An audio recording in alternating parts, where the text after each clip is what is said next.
Alors, la règle entière, on est tous d'accord qu'elle reste telle qu'elle était.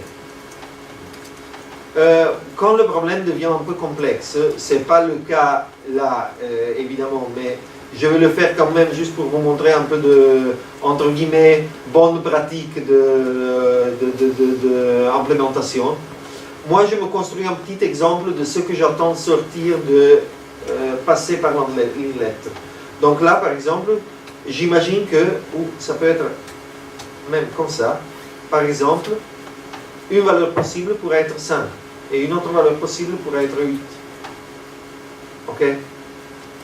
Donc par exemple, ce type de valeurs-là, ceux-là sont deux exemples possibles de valeurs qui vont rentrer dans mon évaluation de règles. Vous voyez? Et je peux à la limite utiliser ça pour faire des petits tests.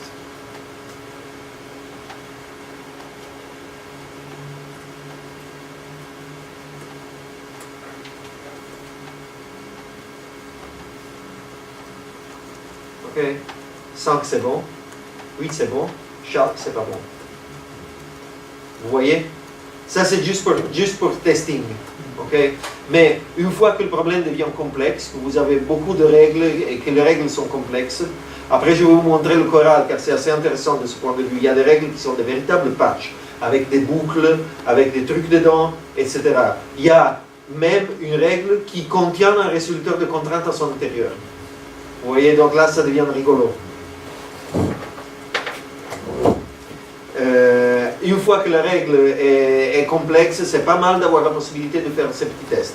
Là, évidemment, c'est complètement banal, mais je vais vous le montrer car je trouve que c'est assez bien de voir ce type de pratique. Ok, donc, integer, c'est fait.